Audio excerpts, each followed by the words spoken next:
So, hi guys! I just want to show you my new bag. Kasi wala akong nakikita na mga vlog about this on YouTube. Wala nga pala akong masyadong makeup. Kasi nga, kaka-facial ko lang. Blush on, lip gloss, and kilay lang. Supposed to be unboxing to. Eh, wala naman akong box. Kasi, I just bought it from the outlet. So, there's a price difference in outlet and in boutique. Yun, wala siyang box. Tapos, price difference, sobrang laki. I bought this for 30,000. If you will buy it in the boutique, it's around 48,000. So, it's a lot. So, this is my new Prada wallet unchain. I'm so happy.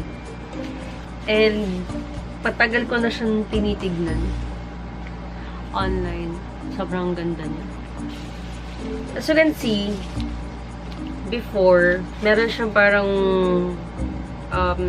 tela in between. I don't know what to call that, but parang may black siya in between. Yun yung old design. So this is the new version, 2018, na wala na siyang ganun. And nahawakan ko yung before, medyo magaan yung feeling niya. But this one, mas premium yung touch niya. I went to Singapore last 2 months ago.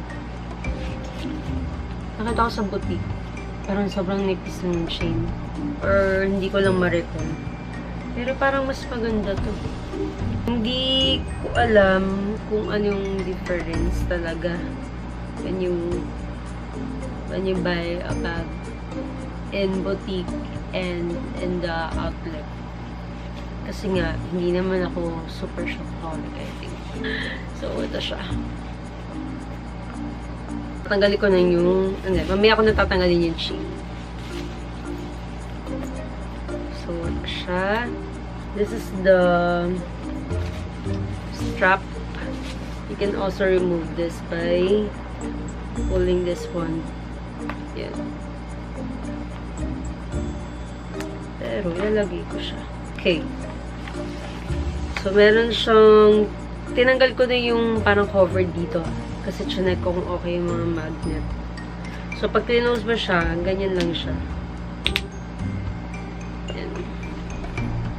Tapos, may mga papel siya.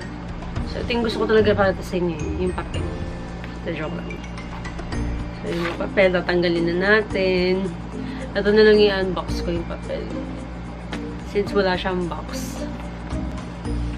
Then this one, card holder, paper. Tapos ito siya. Pero this is not the authenticity card.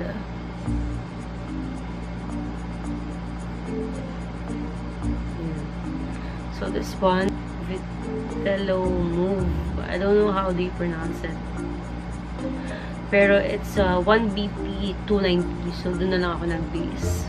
So, I will just skip it para just in case i-benta ko siya in the near future. And meron siyang envelope. So, ito. Nandito yung authenticity card. Pero, alam mo, ang dami rin fake na mga ganito. So, doon ka talaga bibili sa trusted mo na pinagbibilihan. If bibili ka sa online shop. Mas meron siyang ganito. So, medyo, talaga yung boses ko ngayon. Sobrang pangit. Pero I hope you understand what I'm saying right now. So, tatabi natin lahat ito. Itong mga kapapelan. Ito siya kanina. Tinanggal ko na yung sa cover din sa magnet.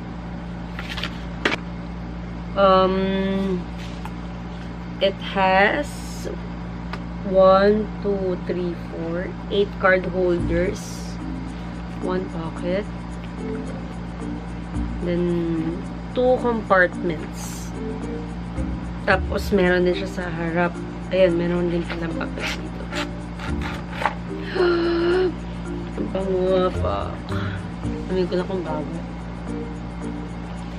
May bago. Diba sarap na feeling na may bago? So, all in all, 1, 2, 3, 4, 5. 5 compartments siya. Plus 8 card holders. So, not bad. Pag gagamitin mo sa mga wedding, like that. So, yun. Pag sinasara ko siya, para na, ano, dapat pala, i-move mo tong this one. Yung zipper. Kasi parang humaharang siya. Tatanggalin na natin yung cover dun sa chain. Din sa set, magagasgasan ka na. Alam niyo ba kung anong oras na? It's 2 a.m. in the morning. Because I'm excited to use this. I will use this tomorrow. I also have wallet from LV.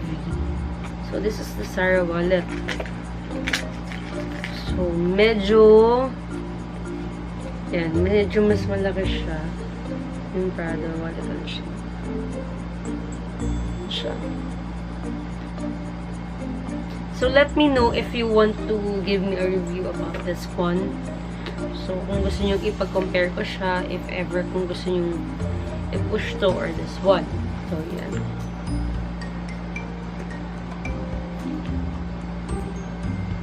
So, I'll let you know what's my review about this pag nagamit ko na siya.